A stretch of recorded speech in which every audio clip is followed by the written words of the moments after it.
Start with the music, guys. I feel like I need a margarita and some cheese dip with this On a music. Monday morning. It's a long weekend.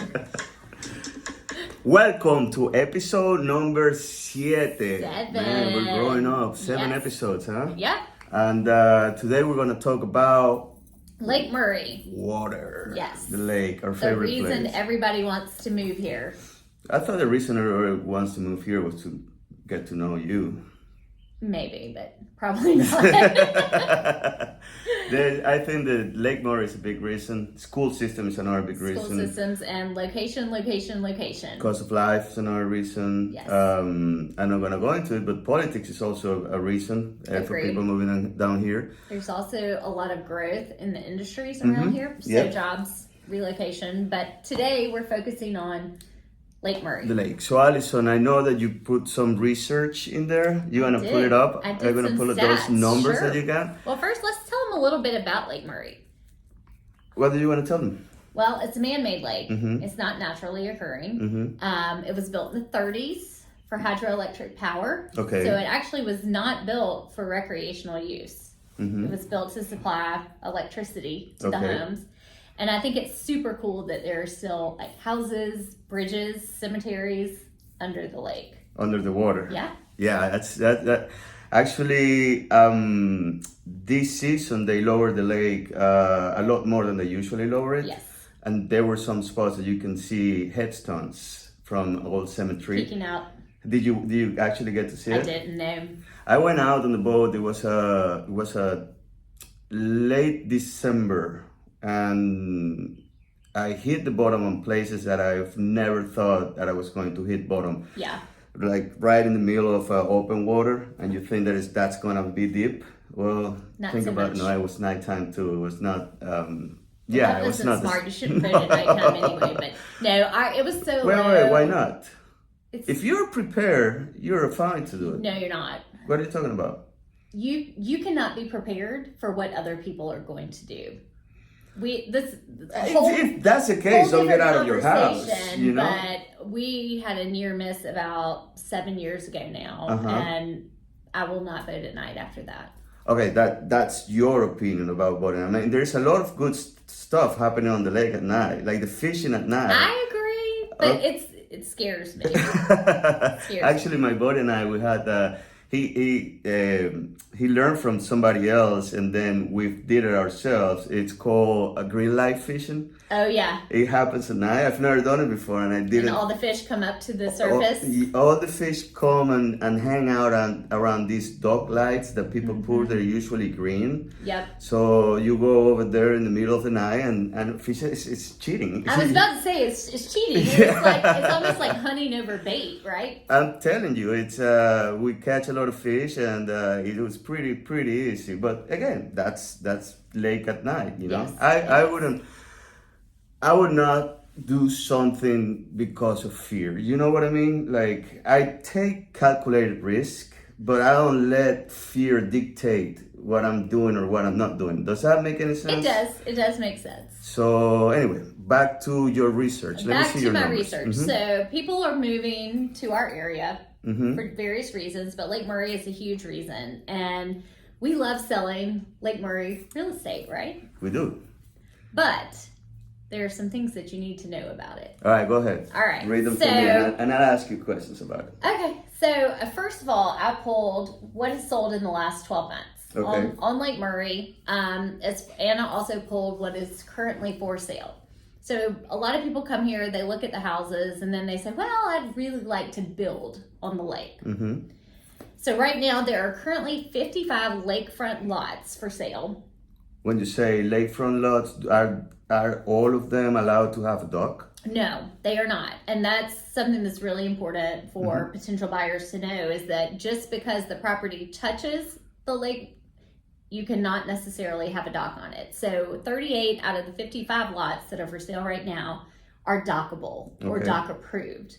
And that approval comes from Lake management. Ah. Yeah, actually, you know. Do a little Q&A here. See what you know. Well, we're going to have an interview, and let's. How about this? Let's finish. I want to see all your numbers that all the data that you collected. I think it's very interesting. It is very And then interesting. after we're done with that, we'll tell people who are going to have surprise guests. Well, it's actually pretty good interview, but let's go. So 38 out of the 55 lots can have docks. Then I looked at how many lots closed on Lake Murray in the last year. There have been 69 lots sold on the lake in the last year. That's just lots, and that's all around the lake, north, south, all the way east, around the west. lake. And really, when you think about it, we have 550 miles of shoreline on the lake. So that's not that many properties that sold. It is not. And one of the things I always say about waterfront properties, not just lake, it's there's a finite amount. Yes. Right? I mean, obviously there is a finite amount on land by itself, not touched, but waterfront, it's actually more scarce, right? Which is why it carries a premium price. It carries a premium price. Obviously the features about living in the on the water, you know, you wake up and then there is this water and there's half a calming. It has a, you know, I love it, you know. Yeah. You live on the lake, right? Yes, I'm fortunate enough, blessed enough to be able to have that view every single day. And I'm not that blessed. Yeah, and well, you know, sorry. Some of us can't be so lucky. It was a lot of hard work, Allison. But yes, what I'm saying is that also a lot of the water that you can, it's a lot of the water that you need for irrigation can be pulled out of the lake. Yeah. I just sold a house this summer that the actual house was a lake drawn water system. Okay. So the whole house. The whole house. I mean, all the plumbing. So you have to have a big filtration system in between in there. Yep. Okay. What else you got? So right now there are currently only 51 homes for sale on all of Lake Murray. Only 51 Only 51 houses for sale. existing homes for sale on all of Lake Murray. Now, last year, or within the last 12 months, 242 homes sold at an average price point of $862,000. That was last year? That was in the last year, the last 12 months. What are the current homes for sale average? Do you have that? Yeah, and I was surprised. Like, it's jumped. So right now, what is currently listed for sale is an average of $1,086,000. So basically, the average for a lake house is $1 million? Yeah. Wow.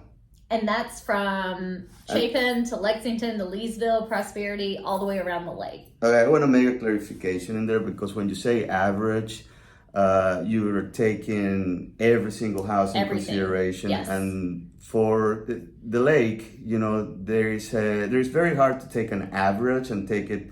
It's a huge range. Literal, yes, exactly. I mean, you can find a house that is $350,000, $400,000 on the lake. Not anymore, maybe. You can find a fishing cabin.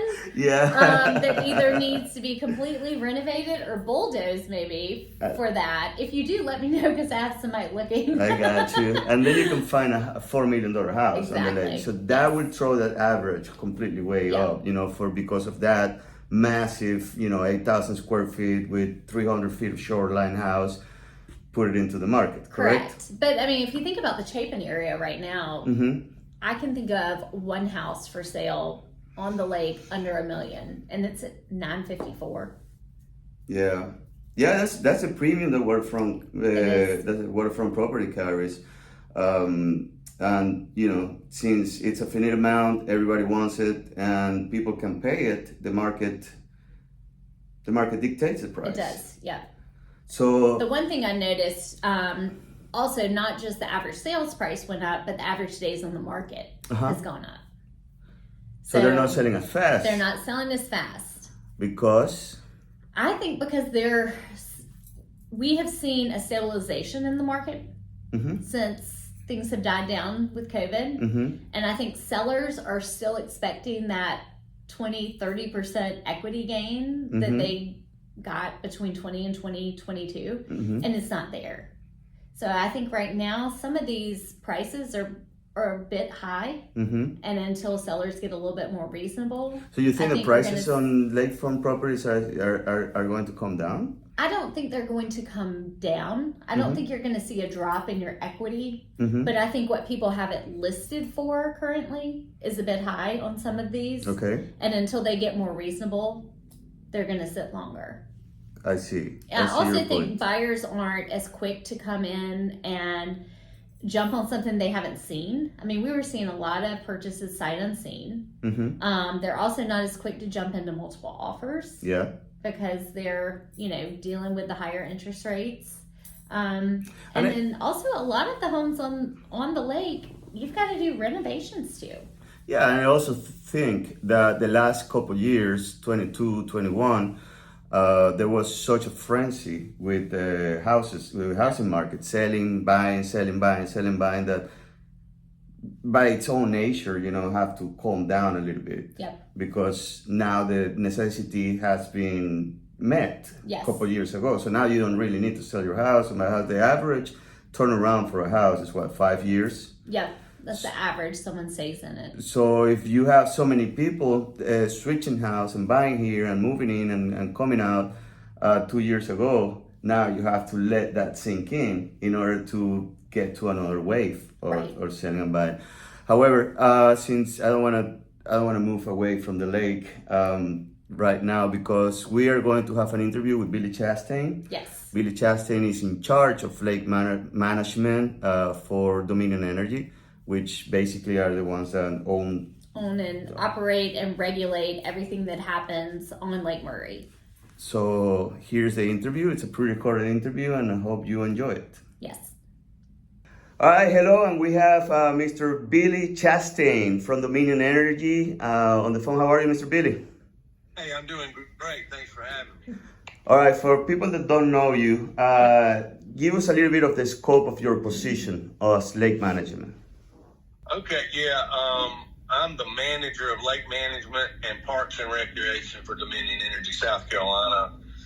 So I've got two groups, one that does all the permitting, like dock permits and modifications of that nature, amongst other things. And then I've got a maintenance group that goes and keeps 19 recreational facilities around the lake, the grass cut, the buildings in order, bathrooms clean, that kind of stuff. So before we got on, you said you were in the process of opening up the parks for the season. Yeah, we're going to open up our Lexington public park. Will open this Wednesday, starting at 11 a.m., and it'll be open 7 days a week there going forward. We'll start charging its $5 parking fee at that park, and then on the Irmo side at 8 a.m. starting on Wednesday, we'll start charging $5 from 8 to 8 there. But that facility's open 24/7. We'll just charge during the hours of 8 a.m. to 8 p.m. So are there only two parks on the lake that are open to the public? These are the only two that we charged. The other boat ramps and canoeage places around the lake are open all the time. Okay. Typically, they open dusk till dawn, but we don't close off access there. And then we've got a lake up in Fairfield County and Newberry County, Lake Monticello, and it'll open up again on this Wednesday too. So. Okay, perfect. Back to Lake Murray. When you're in charge not only about public parks, you're also in charge about regulating or maintaining the well-being of the lakefront and residential properties as well, correct? Right. One of our duties is to maintain a shoreline management plan, and there's a lot of rules that we have to follow. That's contingent on our license with the Federal Energy Regulatory Commission. Mm-hmm. So we do spend a lot of time evaluating and trying to reconcile violations that the property owners have done, whether it's an encroachment, they've modified their dock different than what we would allow, have a building on Dominion property, for instance, or some kind of land-based structure that we don't allow. So the shoreline management plan, there are many, many rules that we have to enforce around the lake. And it seems like most of the rules are very much site specific. So, yeah, I mean, each individual lot is different because the contour is different. right. But basically, we've got a certain amount of rules that are from the high water mark, the 360, and that's 360 feet above sea level.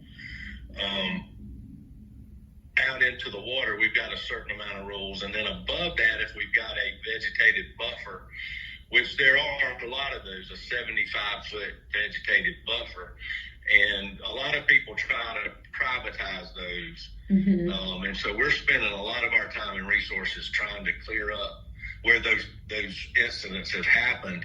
We're trying to clear up those violations, and most of them are encroachments. They build patios, sheds, stuff like that on Dominion property in a protected area. And again, they're vegetated buffer zones for a reason. Mm-hmm. What happens? Anyway, that's what we really have a lot going on with that now. What happens when somebody builds a structure and, like you said, it could be a patio, it could be a shed, it could even be a dock of somebody that wasn't permitted. So what do you do when that happens?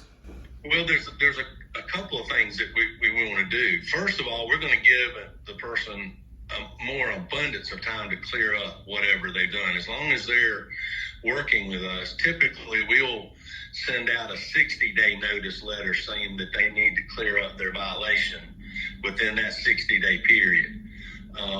But if you're working with me and you're having hard time finding people to do the work or whatever, as long as you're working with us, we'll work with you. There are some people that just have said, I'm not going to do it. And then we've got to look at whatever measures we have available to us.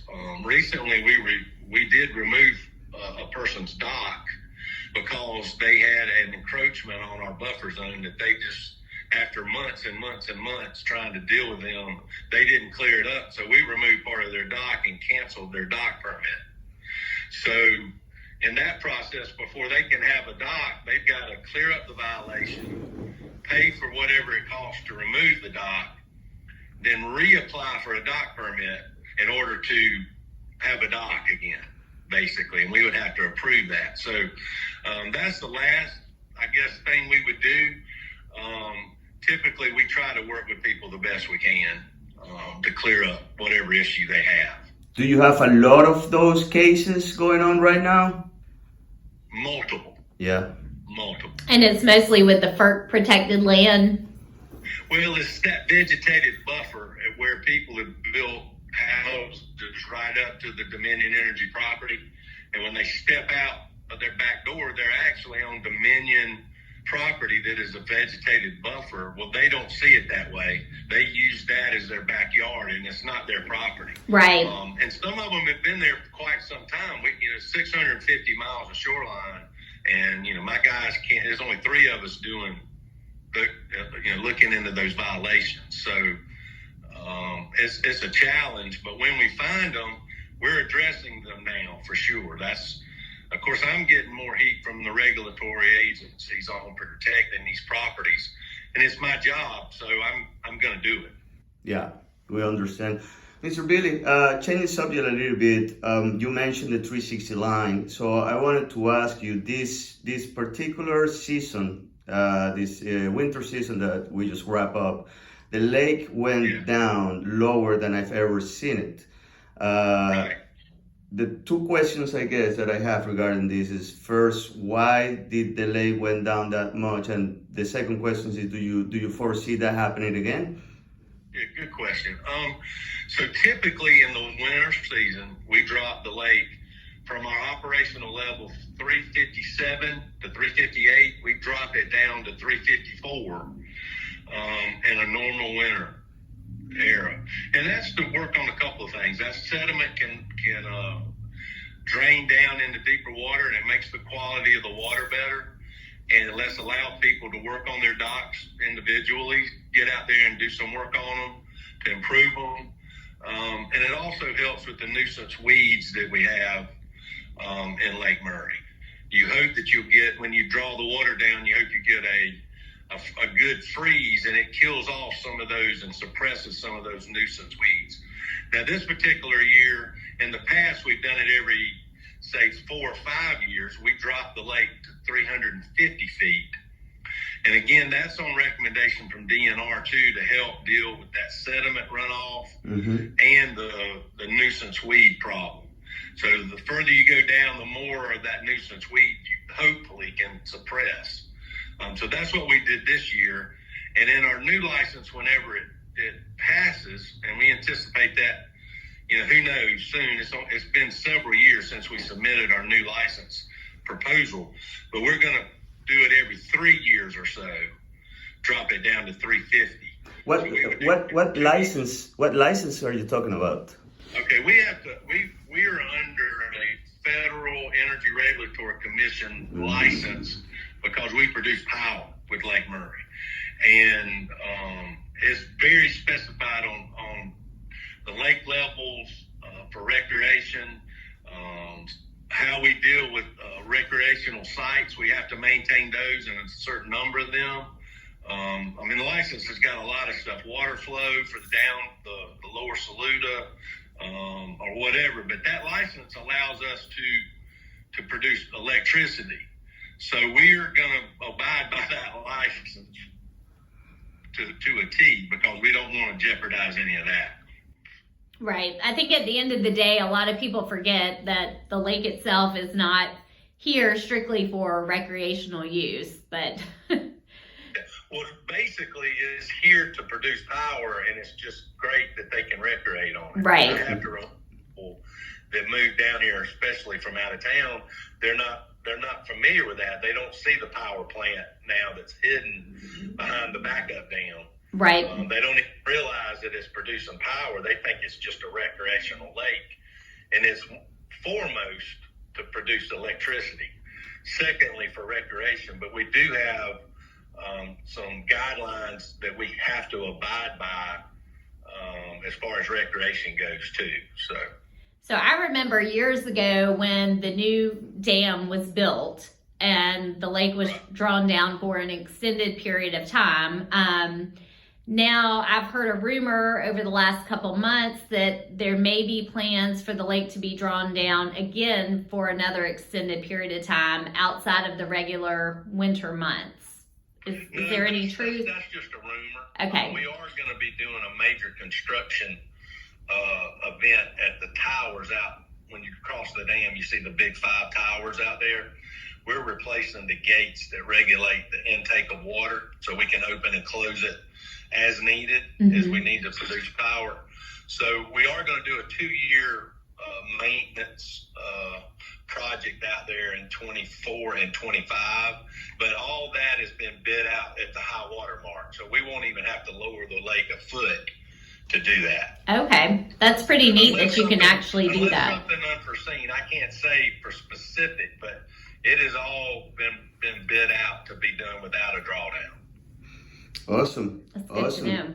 Cool. Is there, just to wrap it up, didn't want to take too much of your time, is there like a message you want to send to people out there, that's something that you think that it'll be helpful for people to know? Any just closing statement for people out there listening? I guess I'd like to close with maybe 2 things. One is we as a company and lake management are concentrating on addressing all violations, especially in these protected buffer zones. And so many of them have been around many years. Don't think the rules have changed. The rules have stayed the same, but I'm catching more attention from these regulatory agencies, the DNR, DHEC, and FERC, as far as making sure we maintain those vegetated buffer zones. So the Dominion hasn't come in and changed the rules, but we are going to really harshly enforce these rules going forward. So anyway, you can expect that's what's going on. And secondly, I would just ask everyone to call our lake management office if they have any questions before they buy property, before they sell property, to get everything disclosed out in the front of it, because if you don't and you have a violation, that's going to be a hard conversation that we're going to have. And sometimes people spend a lot of money to build something that's not allowed.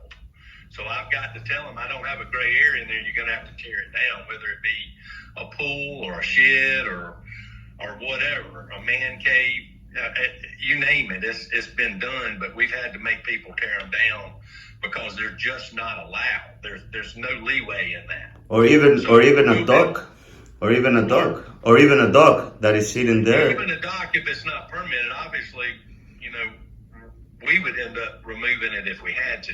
Mm-hmm. If it's an unpermitted structure on Dominion Energy property, we got to address that. So I would just say communicate with our office. My admin's number is 803-217-9221. And I would just, if you have any questions, call first and we'll help you the best we can. Sounds good. Great. And we're gonna repeat that number and we're gonna put it on our podcast so people Yep. can communicate directly to you. That'd be Mr. Billy, thank you so much for your time. We really do appreciate having you here. Yep, clearing the air on some things and helping us continue to enjoy the lake. Absolutely, and please, have me on anytime. I like to get communication out to the people and be upfront with everybody the best I can. And this is a great method to do that. So I do appreciate y'all taking the time to let me explain some of our stuff. Thank you so much. Awesome. Absolutely. Thank you very much. Thank and have you. a wonderful rest of your day. Hey, y'all have a great day. Thank you. That was a great conversation with Billy Chastain from Lake Management. I think at the end of the day, they really want to work with property owners on the lake, as long as people are abiding by the rules. And that is absolutely great. A great thing to have in our lake. Yeah. Billy was here in our office a couple weeks ago, and I do have this is the second time that we're one-on-one with him, and I do have that sensation that he is honest about the fact that he wants to help people.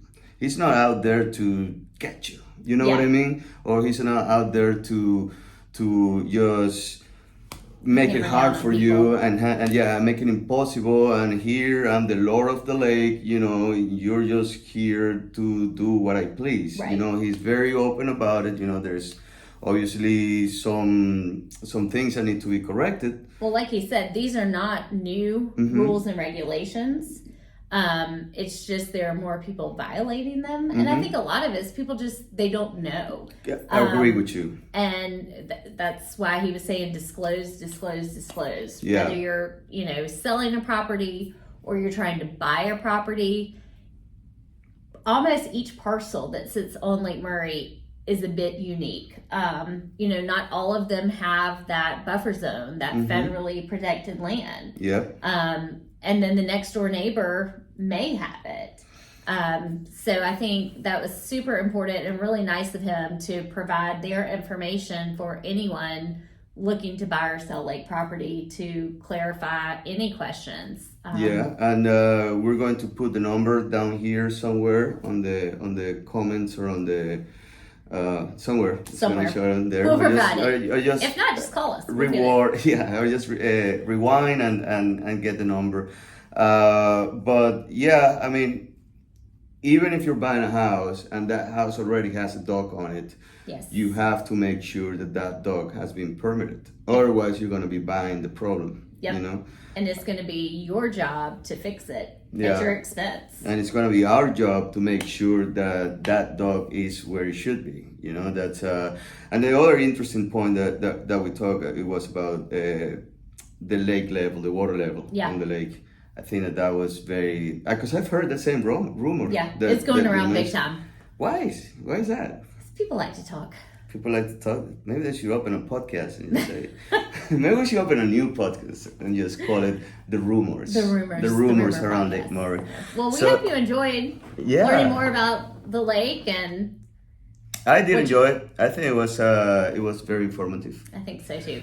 So wait till next week to see what we got. And in the meantime, please subscribe, please share, talk about it, Send us our comments, and we love to hear feedback. Really, really, we do this a lot because of the feedback. Yeah. You know, if it's negative, if it's negative, you say it to Alice. If it's negative, we can fix it. We want to get better. Give it to her. If Yeah. it's positive, I can handle it. I'm all open. Just go ahead and tell me how much you love Allison and me. 30 minutes down south. 30 minutes down south. See you next week. Bye. Bye. Ciao.